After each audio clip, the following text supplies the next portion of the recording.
नमस्कार, मी अमरीन आणि आपण पाहत आहात ADN स्पंदन मनामनाचे। आता एक नजर आजच्या ठळक घडामोडींवर।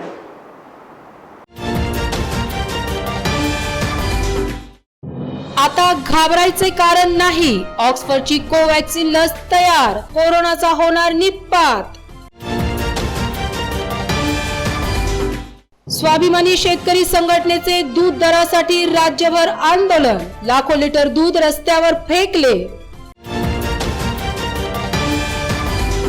आम्ही बकरी ईद कशी करावी साजरी, मुस्लिम धर्मगुरूंचा पोलीस आयुक्तांना प्रश्न, खासदारांनी प्रतिकात्मकचा केला विरोध। आणि आता रोटी बँकवाले मोफत वाटणार मनसुरा काढा, कोरोनाला हरवण्याची मुकातींची जिद्द। आता सविस्तर बातम्या। 6 महिन्यानंतर अखेर कोरोनावर मात करणारी लस तयार झाली असून ऑक्सफर्ड युनिव्हर्सिटीला यात यश आल्याची सुखद बातमी आहे। संपूर्ण जगावर एका अनामिक भीतीचे सावट पसरविणाऱ्या कोविड-19 विषाणूचा आता जगातून लवकरच निपात होणार आहे।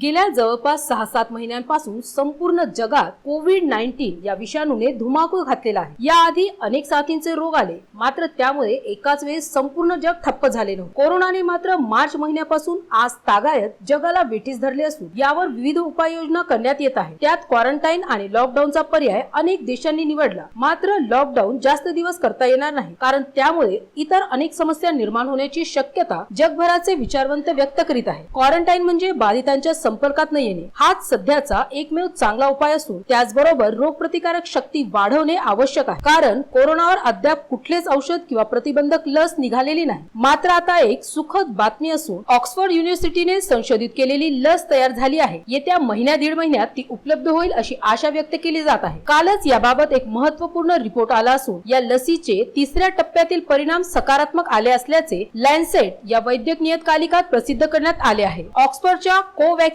या लसीचे साइड इफेक्ट तर 0 आहे, मात्र ती रोगप्रतिकारक शक्ती वाढवण्याबरोबरच विषाणूचा नायनाट करते असे दिसून आले आहे। महत्त्वाचे म्हणजे ही लस भारतातही तयार केली जाणार असून ॲस्ट्राझेनेका कंपनी भारतीय company Serum institute of India सोबत 1 अब्ज डोस तयार करीत आहे। त्यामुळे आता कोरोनाची जास्त भीती बाळगण्याचे काम नाही। गेले 4-4.5 महिने आपल्या देशात या कोरोनाने अक्षरशः हाहाकार माजवला होता। कडक लॉकडाऊन केल्याने अनेकांचे रोजगार बुडून ते देशोधडीला लागले, तर परप्रांतीय कामगारांची मोठ्या प्रमाणावर ससेहोलपट या कोरोनाने केली होती। मात्र आता आशादायक चित्रे समोर येत असून जगभरातील 140 देशांच्या कोरोना विषयक लसीच्या निर्मितीला यश येत आहे। यात पहिला नंबर ऑक्सफर्डने मारला असला तरी भारताचीच बायोटेक लसही लवकरच बाजारात उपलब्ध होणार असल्याचे विश्वसनीय वृत्त आहे। त्याचबरोबर चीन, ब्राझील सह कोरोना लस तयार करीत आहे, तीही लवकरच बाजारात येण्याची शक्यता आहे। आज घडीला जगात सुमारे 1.5 कोटी लोकांना कोरोनाची लागण झाली, तर 6 लाखांच्या वर लोकांचा यामध्ये मृत्यू झालेला आहे। मात्र यानंतर कोरोनाचा संसर्ग वाढला तरी मृत्यूंची संख्या कमी होण्यास कोवॅक्सिन लसीमुळे मदत होणार असल्याने कोरोनाला घाबरण्याचे कारण उरलेले नाही। मात्र तरीही मास्क घालणे, सॅनिटायझर वापरणे आणि सुरक्षित शारीरिक अंतर ठेवणे प्रत्येकालाच आवश्यक आहे। Bureau report, ADN news. दुधावर लिटर मागे 10 रुपये अनुदान द्यावे या मागणीसाठी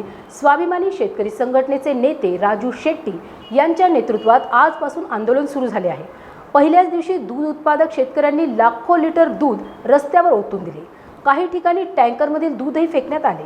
स्वाभिमानी शेतकरी संघटनेने आजपासून दुधाच्या दरात वाढ करण्याच्या मागणीसाठी राज्यभर आंदोलन पुकारले आहे। दुधाची किंमत कमी असल्याने शेतकऱ्यांचे प्रचंड नुकसान होत आहे। सध्याच्या दुधाच्या दरात किमान 10 रुपयांचे अनुदान प्रति लिटर मागे द्यावे ही शेतकरी संघटनेची मागणी आहे। आज सकाळी स्वाभिमानी नेते राजू शेट्टी यांनी महादेवाच्या पिंडीला दुधाचा अभिषेक करून या आंदोलनाची सुरुवात केली। मात्र त्यानंतर काही अतिउत्साही कार्यकर्त्यांनी बैलाला, कुत्र्याला, दगडाला दुधाची अंघोळ घातली। तसेच शेतकरी संघटनेचे नेते तुपकर यांनी स्वतःही दुधाने अंघोळ केली। यापूर्वी भाजपने दूध दरवाढीसाठी आंदोलन केले होते, तर नगर, नाशिककडील शेतकऱ्यांनी केंद्र आणि राज्य सरकारच्या विरोधात आंदोलने केले होते। मात्र स्वाभिमानी शेतकरी संघटना या आंदोलनात उतरल्याने संपूर्ण राज्यात सर्वत्र आंदोलन होत असून काही तुरळक हिंसक घटनाही घडल्या आहेत, तर लाखो लिटर दूध रस्त्यावर फेकून देण्यात आले। परप्रांतात दूध घेऊन जाणाऱ्या टँकरलाही काही ठिकाणी फोडण्यात आले।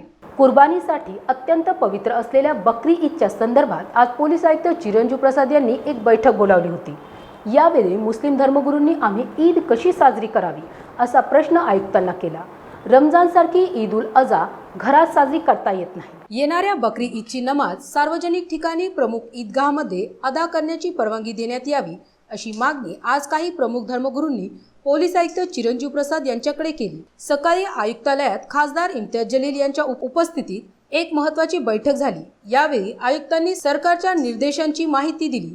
त्यानंतर खासदार जलील यांनी आता सर्व व्यवहार सुरळीत होत असल्याने सर्व धर्मियांच्या प्रार्थनास्थळांनाही सुरू करण्यात यावे अशी मागणी केली। प्रतिकात्मक कुर्बानी शक्य नसल्याने त्याचबरोबर ऑनलाईन बकरे खरेदी करता येऊ शकत नसल्याने त्या अटी शिथिल करण्यात याव्यात असेही खासदार इम्तियाज जलील यांनी प्रशासनाला सुचविले। त्यावेळी माजी महापौर रशीद मामू, मौलाना नसीम मिफ्ताही, खदीर मौलाना, अब्दुल खाजी फलाही महमूद, सैयद सिराजुद्दीन चिश्ती, जियाउद्दीन सिद्दीकी आदींची उपस्थिति होती। मीटिंग में असल में कुछ तय तो नहीं हुआ, बस ये कि हमने पुलिस कमिश्नर साहब की खिदमत में अपनी बातें रखी हैं। सबसे पहली बात तो ये रखी गई है कि जो ईद उल अज़हा के मौके पर जो नमाज है वो नमाज ईद उल अज़हा की पढ़ना बहुत ज़रूरी है, क्योंकि उसका ताल्लुक़ क़ुरबानी से है। अगर ईद उल अज़हा की नमाज नहीं हुई तो क़ुरबानी दोपहर तक नहीं की जा सकती है, ज़वाल आफ्ताब के बाद ही क़ुरबानी होगी। ईद उल अज़हा और नमाज का गहरा ताल्लुक़ है, क्योंकि ईद उल अज़हा के माने ही है क़ुरबानी की नमाज। तो इस तरह से ये बात मालूम होना चाहिए कि नमाज घर में नहीं हो सकती। ईद उल अज़हा की नमाज के लिए इज़्न आम यानी कि उसका डिक्लेरेशन बहुत ज़रूरी है। तो मस्जिदों में जो बड़ी मस्जिदें हैं और ईदगाह हैं उसमें एक सोशल डिस्टेंसिंग के साथ हमें नमाज की इजाज़त मिलनी चाहिए। और दूसरी बात है कि ये जो कुर्बानी के जानवर हैं तो ऑनलाइन जो ख़रीदी की बात है, ये बात असल में दीनी हिसाब से बहुत ज़्यादा सही नहीं है, क्योंकि दीन ये कहता है कि जो जानवर आप ज़बह कर रहे हैं उसको देख कर करें, उसके दांत को, उसकी उम्र को, उसके जिस्म को, उसकी हर चीज़ को देखें उसको और उसके बाद करें। तो हमारी ये गुजारिश है कि भाई छोटे छोटे मार्केट यानी इसके बकरों के जानवर के लगाए जाएं और हम सोशल डिस्टेंसिंग के साथ में मार्केट जो है उससे हम ख़रीदारी करें। तो ये जो हमारे नमाज है, ये जो ईद का जो दिन है, ईद के दिन में गरीबों की भी मदद होती है और समाज को एक अच्छा इससे मैसेज जाता है। ये ईद हमारी बाहमी मोहब्बत और बाहमी जो है एक दूसरे से क़ुरबत का ज़रिया है। तो इंशाअल्लाह हमने और हमारी जो है कमिश्नर साहब ने बातों को बहुत संजीदगी से सुना, हम उनके आभारी भी हैं, उनके शुक्रगुज़ार भी हैं। मुझको ऐसा लगता है कि हमारे जो गाइडलाइंस महाराष्ट्र गवर्नमेंट से आई है तो उसमें कुछ ना कुछ चेंजेस किए जाएंगे। हम इंशाअल्लाह प्रशासन का पूरा साथ देंगे। ये बातें वहाँ पर ख़ास तौर पर रखी गई। मालूम है 1 अगस्त से पूरे अगस्त महीने में सभी धर्मियों के बड़े बड़े त्यौहार आ रहे हैं और इसी बीच हम कोरोना के साथ भी युद्ध कर रहे हैं। तो मुझे पूरी उम्मीद है कि औरंगाबाद के सभी नागरिक कोरोना के तहत प्रशासन जो भी आदेश देगा उस हिसाब से हम लोग काम करेंगे और कोशिश करेंगे कि कोरोना के साथ रहते हुए हम एक एहतियात के साथ अपने सारे महत्वपूर्ण पर्व कैसे मनाएं, इस उद्देश्य को पूरा करने की हम कोशिश करेंगे और मुझे पूरा विश्वास है, पूरा भरोसा है कि हमें इसमें सफलता मिलेगी। धन्यवाद। दूसरी चीज़ है कि औरंगाबाद में जिस तरीके से एंटीजन टेस्ट हो रहे हैं और लोग जिस तरीके से कोऑपरेट कर रहे हैं, 1 तारीख के दिन इंशाल्लाह ईद उल अज़हा मनाई जाएगी। पिछले 4 महीनों से औरंगाबाद की आवाम ने पूरी तरह से प्रशासन का, पुलिस डिपार्टमेंट का साथ देते आए हैं और हमें खुशी है कि प्रशासन और पुलिस ने पिछले 4 महीनों के अंदर जिस तरह का काम किया है, आज औरंगाबाद धीरे धीरे अपनी पटरी के ऊपर लौट रहा है। आने वाला महीना, जैसा सीपी साहब ने बताया है कि बहुत सारे त्यौहार हैं, उसमें एक सबसे पहले शुरुआत अगस्त महीने के अंदर होती है ईद उल अज़हा से, उसके बाद श्रावण का महीना त्यौहार आता है, फिर उसके बाद गणपति का जो हिंदू भाइयों के लिए बहुत बड़ा त्यौहार है वो आ रहा है, मुहर्रम हमारे शिया भाइयों के लिए बहुत बड़ा त्यौहार है। तो ये सब त्योहारों को देखते हुए हम चाह रहे हैं कि अब चूंकि बाजारें खुल गए हैं, मार्केट खुल रहा है धीरे धीरे, तो हम चाहते हैं कि इबादत गाहें भी खोली जाए, ताकि उसमें सिर्फ मस्जिदों की बात नहीं कर रहे हम, मंदिर, गिरजाघर हो या गुरुद्वारा हो, ये तमाम जो धार्मिक स्थल है ये सब खोले जाए। इस ईद के ताल्लुक से हमने एक मीटिंग लिए थे मौलाना लोगों के साथ, उलमाओं के साथ, और उस मीटिंग के अंदर ये तय हुआ था कि कुछ जो गाइडलाइन सरकार की तरफ से आई है वो गाइडलाइंस के ऊपर चर्चा करने के लिए कि क्या सरकार के गाइडलाइंस ये दीनी एतबार से ये पॉसिबल है क्या फॉलो करना। उसमें एक ये था कि ऑनलाइन है तो आप जानवरों की फरोख्त कर सकते हैं, खरीद सकते हैं, तो ये है कि जो खरीदना चाहे वो खरीद सकते हैं, लेकिन छोटे मोटे किसान जो है जिनके पास छोटे 2-4 जानवर होते हैं वो आते हैं मार्केट के अंदर, 2 पैसा कमाते हैं, तो वो हर एक के लिए मुमकिन नहीं है। जो खरीदना चाहे तो बिल्कुल वो खरीद सकते हैं ऑनलाइन, लेकिन जो नहीं खरीद सकते हैं उनके लिए अगर हम शहर के अंदर 6-8 जगह के ऊपर बड़े जो मैदान है वहाँ पर अगर हम बड़े मार्केट्स अगर इस्टेब्लिश कर दें ताकि लोगों के अंदर एक हड़कंप ना रहे, लोगों के अंदर एक कन्फ्यूजन ना रहे कि क्या होने वाला है करके, और इसको अभी से ही अगर कर देते हैं, अगले 2 दिन के अंदर हम इसको शुरू करवा देते हैं, तो ना सोशल डिस्टेंसिंग का प्रॉब्लम आएगा और ना कोई दूसरे इश्यूज आएंगे। साथ ही साथ पिछले 4 महीनों के अंदर चूंकि तमाम इबादत गाहें बंद थी, तो अब ये मांग उठने लगी है कि कम से कम ईद की नमाज ईदगाह के अंदर पढ़ने की इजाज़त दी जाए, जो भी कंडीशंस रहेगी। अब दूसरे मुल्कों के अंदर देख रहे हैं हम कि इबादत गाहें खोल दी गई है, कंडीशंस के साथ किया जा रहा है उसको फॉलो, तो वो कंडीशंस को फॉलो करते हुए अब नमाज जो है वो उसको ईदगाह के अंदर पढ़ने की इजाज़त मिले, ये मांग तमाम उलमाए कराम की है। साथ ही साथ गवर्नमेंट ने अपने नोटिफिकेशन के अंदर ये कहा है कि प्रतीकात्मक तरीके से आप कुर्बानी करें। प्रतीकात्मक मतलब ये है कि आप सोच लीजिएगा कि आपने कुर्बानी कर लिए है करके, तो ऐसा तो मुमकिन नहीं हो सकता है। अब ये किसी न किसी ने है तो सरकार से ये सवाल उठाना चाहिए था, लेकिन नहीं उठाए, तो आज हम इसके ज़रिए ये उठाना चाहते हैं कि आप हमें एक्सप्लेन करिए कि प्रतीकात्मक कैसा होता है करके।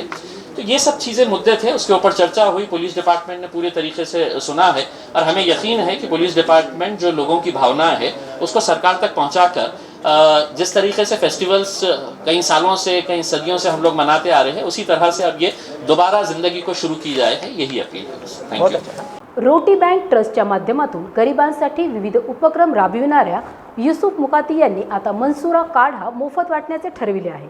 आज एका पत्रकार परिषदेत मुकाती यांनी ही माहिती दिली। मालेगाव शहरात मनसुरा काढाने कोरोनाला नियंत्रणात आणलेले आहे। रोटी बँक सेवाभावी संस्थेच्या वतीने कोरोनाच्या पार्श्वभूमीवर मोफत मनसुरा काढ्याचे वाटप करण्यात येत आहे। या काढ्यामुळेच मालेगाव या कोरोनाबाबत अतिसंवेदनशील असलेल्या शहरात अल्पावधीतच या साथीला नियंत्रणात आणण्यात यश मिळाले, अशी माहितीही युसुफ मुकाती यांनी दिली। हा काढा रोटी बँक, जिन्सी, कालडा कॉर्नर, जुना मोंढा, टिळकपथ, रोशन गेट, बुड्डी लँड, पुंडलिक नगर, नारेगाव, लोटा कारंजा, मिसारवाडी, शहाबाजार, किराडपुरा आदी ठिकाणी उपलब्ध करून देण्यात आला असल्याचे यावेळी मुकाती यांनी सांगितले। अपने शहर में परेशानी है और अपन खड़े ना हो, ऐसा हो नहीं सकता। रोटी बैंक सेवा हर टाइम शहर के साथ खड़ी है और शहर के लोगों के साथ खड़ी है।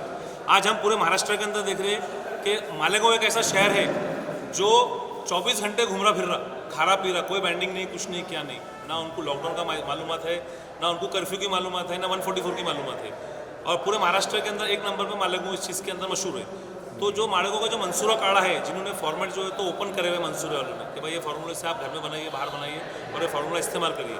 हमको बड़ी मुश्किल से ये सामान मिला हुआ है। ये सामान जो है तो काढ़े का हम लोग कप्स के अंदर बना के 2 लाख लोगों तक पहुँचाने वाले हैं। ये 25 दिन का सिलसिला है और हमारे शहर के अंदर 12 काउंटर लगने वाले हैं। ये जो है तो रोटी बैंक जिनसी में लगने वाला है, कालडा कॉर्नर में लगने वाला है, मिस्सरवाड़ी, शाह बाजार, लोटा कारंजा, किराड़पुरा, पुंडलिक नगर, नारेगांव, रोशन गेट, तिलकपथ, जुना मोंढा।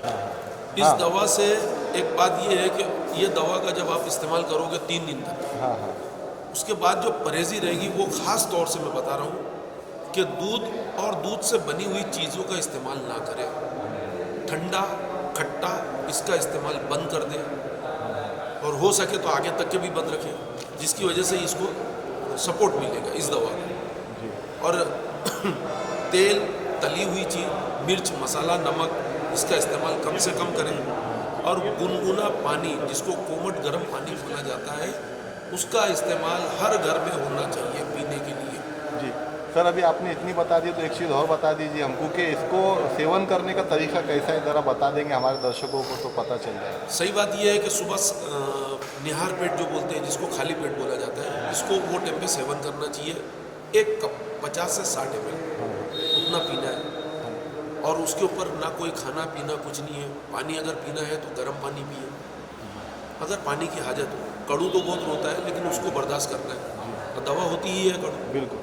वो तो हकीकत है कि जो बॉडी के फायदेमंद की जितनी भी चीज़ें हैं वो कड़ू है और जो नुकसान वाली चीज़ें वो मीठी होती है। तो सर हमें ये बताइए कि इसको गर्म पानी में सेवन करना है, उबाल करके? नहीं, ये गरम करके गुनगुना पीना है। हाँ, इसको उबालना नहीं है उसमें? इसको ये तैयार क्योंकि हमारे पास में एक पैकेट आया था। जी जी जी, मालेगांव अगर का किसी के काढ़ा, पास उसमें पैकेट लिखा हुआ था। किसी के पास पैकेट है जी, तो वो 4-5 ग्राम वो पैकेट की दवा ले करके 2 कप पानी लिया जाए, उसको उस दवा को उसमें डाल दिया जाए और इतना गरम करें कि वो 2 कप का पानी 1 कप हो जाए, इतना जलाना है उसको पानी को।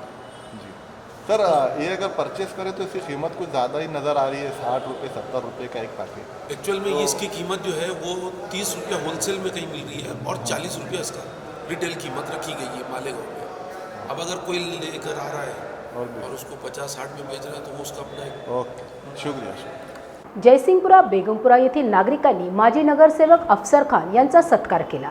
कोरोनाच्या संकट काळात अफसर खान सतत नागरिकांना मदत करीत होते। लोकांनी कोरोना विषाणूपासून स्वतःचा बचाव कसा करावा याबाबत त्यांनी मार्गदर्शनही केले, त्याचबरोबर वैद्यकीय मदतही पोहोचवली। कोरोना काळात शहरातील नागरिकांना धीर देण्याबरोबरच आवश्यक मदत करणारे ज्येष्ठ काँग्रेस कार्यकर्ते माजी नगरसेवक अफसर खान यांचा सत्कार करण्यात आला। बेगमपुरा जयसिंगपुरा वार्डातील इरफान खान युवा नेता मित्रमंडळाच्या वतीने हा सत्कार समारंभ आयोजित करण्यात आला होता। यावेळी ईसा यासीन, इस्माईल युसुफ खान, शेख जाहेद, असरार भाई, जुनेद खान, नदीम शानू कुरैशी, अब्रार खान, नासिर इरफान शेख, सैयद तरबेज अली आदींची उपस्थिति होती। अफसर खान ने अपनी जान की परवाह नहीं करते हुए कौम के लिए इतना काम कर दिया और अनाज बांटा, राशन किट बांटे, बहुत सारी हेल्प इतनी की, और सिर्फ वार्ड की नहीं, जो भी ज़रूरतमंद उनके पास आता है तो वो खाली हाथ नहीं गया। रिक्शों की जो है तो सहूलत लगा के दी। आज हमारे वार्ड जयसिंहपुरा में हमने अफसर खान साहब की गुलपोशी की है। गुलपोशी इसलिए की है क्योंकि उन्होंने पूरे लॉकडाउन में इतनी दिन रात इतनी मेहनत की है, पूरे वार्ड को संभाले है और यहाँ पर अल्हम्दुलिल्लाह यहाँ पर सोशल डिस्टेंस हर चीज़ का पालन हुआ है जयसिंहपुरा वार्ड में, और यहाँ पर पेशेंट नए के मुकाबले में है। अल्हम्दुलिल्लाह हम उनका बहुत शुक्रगुजार है।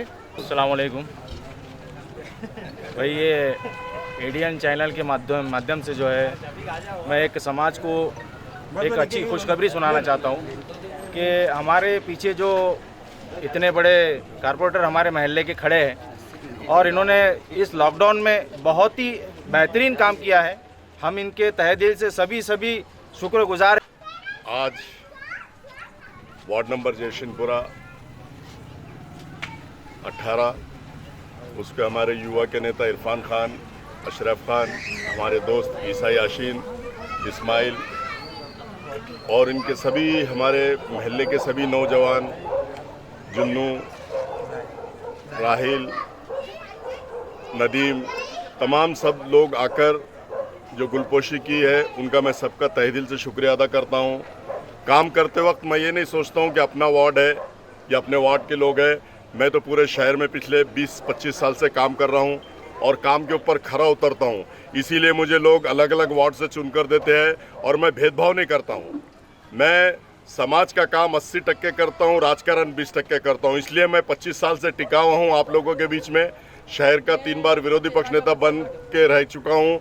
लोगों के सब सुख दुख में मैं काम आता हूँ। मस्जिदों के मसले हो मैं हल करता हूँ, दरगाहों के मसले हो मैं हल करता हूँ, आपस में झगड़ा हो हिंदू मुस्लिम हो मैं उसको सॉल्व करता हूँ, दलित मुस्लिम हो मैं उनको सॉल्व करता हूँ। मैं तमाम, और लॉकडाउन के अंदर ऐसे काफ़ी लोगों ने, ईसा यासीन ने कहा, इरफान ने कहा, मैंने कोई एहसान नहीं किया। अगर मैंने जितने भी अच्छे काम किया, जितनी भी मैंने मदद की, मैंने उनके ऊपर एहसान नहीं किया कि मुझे उस काबिल इन्हीं लोगों ने बनाया, जनता ने, मेरे वार्ड के, मेरे शहर के। इसलिए मैंने उनके सुख दुख में काम किया और उनका हक अदा किया। जिस हक से वो लोग मुझे अलग अलग वार्डों से चुन कर देते हैं, तो मेरा भी फ़र्ज़ है, मेरा भी कर्तव्य है कि उनके सुख दुख में आधी रात को उनको काम आए। जैसे लॉकडाउन के अंदर शादियां, हमने शादी यहाँ पर काफ़ी, लॉकडाउन के अंदर काफ़ी जो गाइडलाइंस थी गवर्नमेंट की उसके हिसाब से कम हमने कई शादियां कर दी। मौतें हमारे पास में मौतें भी हुई, उसका भी हमने रात दिन मिलकर, सब मैंने नहीं, अफसर खान मित्र मंडल ने और तमाम नौजवानों ने उसमें साथ रह के हमारा सब ने साथ दिया और हमने सबको साथ में लेके काम किया और इंशाल्लाह आगे भी हम ऐसा ही काम करते रहेंगे। अल्लाह हाफिज़, खुदा हाफिज़, शुक्रिया। अभी कुछ दुकानदारों का कोरोना टेस्ट करने का बोल रहे हैं, तो उसका आप विरोध कर रहे हैं। देखिए, दुकानदारों का कोरोना टेस्ट जो कर रहे हैं तो ये नहीं होना चाहिए, क्योंकि अगर किसी दुकानदार का टेस्ट करके उसको अगर पॉजिटिव आता है तो उसके पास में मैं ये बोलता हूँ कि कौन खरीदी करने के लिए जाएगा। 28 दिन का उसको पत्र लगा दिया जाएगा। ये मैं मनपा कमिश्नर से अदबंद गुजारिश करता हूँ, केंद्रकर सर से अदबंद गुजारिश करता हूँ, पुलिस कमिश्नर सर से अदबंद गुजारिश करता हूँ, कलेक्टर साहब से अदबंद गुजारिश करता हूँ कि ये जो आदेश जो निकला है तो इसको रद्द होना चाहिए। ये रद्द इसलिए होना चाहिए कि अगर किसी का पॉजिटिव आता है तो उसका पूरा फैमिली रोड पे आ जाएगा। वो पहले ही 4 महीने से घरों में खाने को नहीं है, घर में जिनके पास खाने को नहीं है वो क्या करेंगे, और पॉजिटिव निकल गया तो वो 28 दिन और 2-4 महीने उनके पास कोई खरीदी के लिए नहीं गया तो उनको तो भूखे मरने की फांसी लगाने का समय आ जाएगा। इसलिए मैं उसको विरोध कर रहा हूं और इसलिए अदबंद गुजारिश कर रहा हूं कि आदेश रद्द होना चाहिए। बातम्या अजूनही आहे, मात्र वेळ होत आहे एका छोट्याशा ब्रेकची।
ब्रेक नंतर पुन्हा एकदा आपले स्वागत।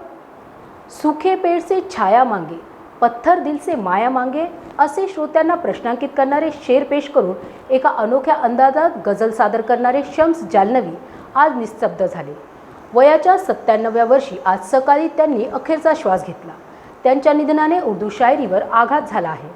देशभरातील शेकडो मुशायरातून 7 दशके शायरीने मोहित करणारे शायर शमशुद्दीन तथा शम्स जालनवी यांचे सकाळी 6:30च्या सुमारास निधन झाले। यांच्या निधनाने साहित्य क्षेत्रावर शोककळा पसरली आहे। एकेकाळी एका बीडी कंपनीचे मालक असलेले शम्स जालनवी नंतर शायरीकडे वळले आणि आयुष्यभर गझल जपली। आपल्या गोडगळ्यातून गझल उतरवीत रसिकांच्या मनाचा ठाव कधी घेतला जात हे न उलगडणारे कोडे होते। देशभरातील शहरामध्ये मुशायरा असेल तिथे शम्स साहेबांची गझल सादर झाली। मेरा मन कितना पागल है अशी गझल पेश करीत वो मेरी बूढ़ी माँ से मेरा बचपन मांग रहा है अशा गझलेने त्यांनी दिल्लीकरांची मने जिंकली होती। उसने दामन में जगह दे के बढ़ा दी इज्जत, वरना इंसाफ की पूछो तो वही खाक हूँ मैं। बेशक ये इनकी सारी है। देखिए साहब कि हालात ज़माने के संभलने नहीं देते। अच्छा, हालात ज़माने के संभलने नहीं देते, हम साथ में चलते हैं तो चलने नहीं देते। अच्छा, हाँ ये हालात ज़माने के संभलने नहीं देते, हम साथ में चलते हैं तो चलने नहीं देते। नफरत की हवाओं को ज़माने से मिटा दो, उल्फत के चिरागों को जो जलने नहीं देते। कडक लॉकडाऊन नंतर आज 3ऱ्या दिवशी शहरात बरीच चहलपहल वाढली आहे। बाजारात विविध वस्तू खरेदी करणाऱ्या ग्राहकांची गर्दी वाढल्याने शहर पूर्वपदावर येत असल्याचे दिसत असून आता इतर काही दुकाने, हॉटेल्स, मॉल्स उघडण्यासही परवानगी मिळायला हवी असे लोकांना वाटत आहे। 9 दिवसांच्या कडक लॉकडाऊन नंतर 19 जुलैपासून पुन्हा सर्व व्यवहार सुरू झाले आहेत। दुकानदारांना सकाळी 7 ते सायंकाळी 7 वाजेपर्यंत दुकाने सुरू ठेवण्याची परवानगी देण्यात आल्याने दुकानदार आपला व्यवसाय पूर्ववत करीत आहेत। कापड दुकान, भांडी, इलेक्ट्रिकल सामान, स्टेशनरी आदी दुकानांमध्ये बऱ्यापैकी गर्दी होत असून बाजारात पहिल्यासारखीच रौनक दिसत आहे। आज शहरातील प्रमुख बाजारपेठांपैकी गुलमंडी, औरंगपुरा, शहागंज, सिटी चौक, रंगार गल्ली तसेच उस्मानपुरा, सिडको हडको, पुंडलिक नगर, गजानन महाराज चौक, गारखेडा आदी भागातील विविध दुकानांमध्ये बऱ्यापैकी ग्राहक आल्याचे पाहायला मिळाले। एकीकडे बाजार सुरू आहे तर दुसरीकडे व्यापाऱ्यांची अँटीजेन टेस्टही घेण्यात येत असल्याने आता शहर लवकरच पूर्वपदावर येणार आहे. पोलीस आयुक्तालयाच्या आवारातील पोलीस कॉलनीमध्ये आज सॅनिटायझरची फवारणी करण्यात आली. बंदोबस्तावरील पोलिसांच्या कुटुंबांना कोरोनापासून बचावासाठी संपूर्ण कॉलनीचे निर्जंतुकीकरण करण्यात आले. कोरोनाच्या पार्श्वभूमीवर पोलिसांवर बंदोबस्ताचा सर्वात अधिक ताण होता. पोलिसांना अहोरात्र बाहेर ड्युटीवर तैनात राहावे लागत होते, त्यामुळे त्यांनाही कोरोनाच्या संसर्गाचा सर्वाधिक धोका होता. त्यामुळे पोलीस कॉलनीमध्ये कोरोना तपासणी तसेच सॅनिटायझर फवारणीची मोहीम हाती घेण्यात आली आहे. आज पोलीस आयुक्तालयाच्या शेजारी असलेल्या मुख्य पोलीस कॉलनीत जंतुनाशक औषध फवारणी करण्यात आली. कोरोना काळात अथक परिश्रम करीत अहोरात्र ड्युटी बजावणाऱ्या पोलिसांच्या कुटुंबाची कोरोना तपासणी करण्यात आली. पोलीस मुख्यालयातील पोलीस कॉलनीमध्ये एक शिबिर घेऊन ही तपासणी करण्यात येत होती. पोलिसांना सतत तैनात राहावे लागत असल्याने कोरोनाचा धोका पोलिसांना सर्वात जास्त होता. पोलीस कुटुंबियांच्या आरोग्य तपासणीची तसेच कोविड-19 टेस्टची मोहीम आज पोलीस मुख्यालयात राबविण्यात आली. ड्युटी निमित्त सतत बाहेर असलेले पोलीस कर्मचारी त्यांच्यासोबत कोरोना तर घेऊन येत नाही ना, याची चाचपणी करण्यासाठी पोलिसांच्या कुटुंबातील सदस्यांची कोरोना तपासणी करण्यात आली. अभी तक तो हमने आज शुरू किया है यहाँ पे चेक करना. अभी 20 केसेस और हो चुके हैं और अभी तक पूरे नेगेटिव है, तो अभी पॉझिटिव्ह कोई भी नहीं है. नक्कीच सर, माझं नाव रमेश भालेराव आहे. इथे पोलीस कॉलनी मिल कॉर्नरला राहतोय. आपण म्हटले त्या पद्धतीनं नक्कीच महानगरपालिका प्रशासन आणि औरंगाबाद पोलीस आयुक्तालयातील आमचे माननीय CP साहेब चिरंजीव प्रसाद साहेब यांच्या सगळ्यांच्या या साह्याने यांच्या मार्गदर्शनाखाली औरंगाबाद पोलीस आयुक्तालयातील कर्मचाऱ्यांचा कोविडचा टेस्ट या ठिकाणी पोलीस वसाहतीमध्ये राहणाऱ्यांचा करण्यात येत आहे. ही खूप आनंदाची गोष्ट आहे आणि आमचे पोलीस कर्मचारी, पोलीस बांधव ते सुद्धा या ठिकाणी हिरिरीने सहभाग घेत आहेत. स्वतःहून आपलं कोविड टेस्ट या ठिकाणी करत आहेत. मी मनपा प्रशासन, शासनाचे आणि आमच्या पोलीस आयुक्तालयातील आमचे माननीय पोलीस आयुक्त यांचे मनापासून आभार व्यक्त करतो की त्यांनी पोलीस कुटुंबियांसाठी हा या ठिकाणी कार्यक्रम राबवलेला आहे. त्यांचे मनापासून खूप खूप धन्यवाद. माननीय CP साहेब यांच्या आदेशानं आणि DCP HQ madam Shri Makwan madam यांच्या आदेशाने हे सर्व काही एक कार्यक्रम चालू आहे आणि याच्यामध्ये सर्व पोलीस कॉलनीचे कर्मचाऱ्याच्या कुटुंबीय आणि जे शंका वाढते असे सर्व अधिकारी कर्मचारी व त्यांचे कुटुंब हे आता स्वतःहून खुशीने टेस्ट करून घेतात, तपासणी स्वतःचे करत आहेत. आज दिवसभरात 200 कोरोनाबाधित रुग्ण आढळल्याने एकूण बाधितांची संख्या 11,440 इतकी झाली आहे. तसेच आतापर्यंत 405 रुग्णांचा मृत्यू झाला असून 6,300 रुग्ण बरे होऊन घरी गेले आहेत. सध्या 4,735 कोरोनाग्रस्तांवर विविध रुग्णालयात उपचारही सुरू आहेत. आज जिल्ह्यातील 179 रुग्णांचे अहवाल पॉझिटिव्ह आले. त्यामुळे आतापर्यंत 11,420 कोरोनाबाधित आढळले आहेत.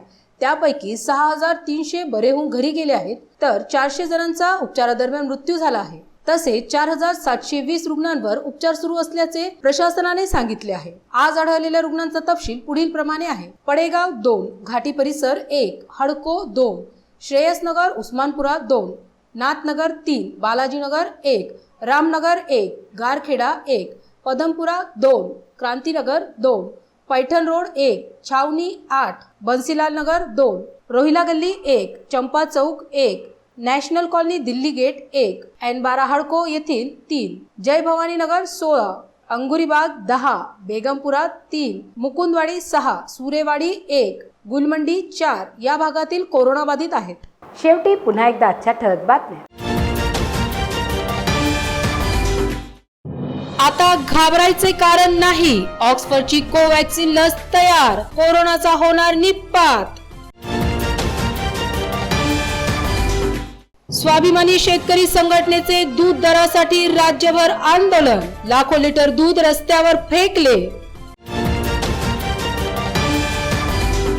आम्ही बकरी ईद कशी करावी साजरी. मुस्लिम धर्मगुरूंचा पोलीस आयुक्तांना प्रश्न. खासदारांनी प्रतिकात्मकचा केला विरोध. आणि आता रोटी बँकवाले मोफत वाटणार मनसुरा काढा. कोरोनाला हरवण्याची मुकातींची जिद्द. आणि याबरोबरच आजचं हे बातमीपत्र इथे संपलं. पुन्हा भेटूयात पुढील बातमीपत्रात. तोपर्यंत पाहत राहा ADN स्पंदन मनामनाचे.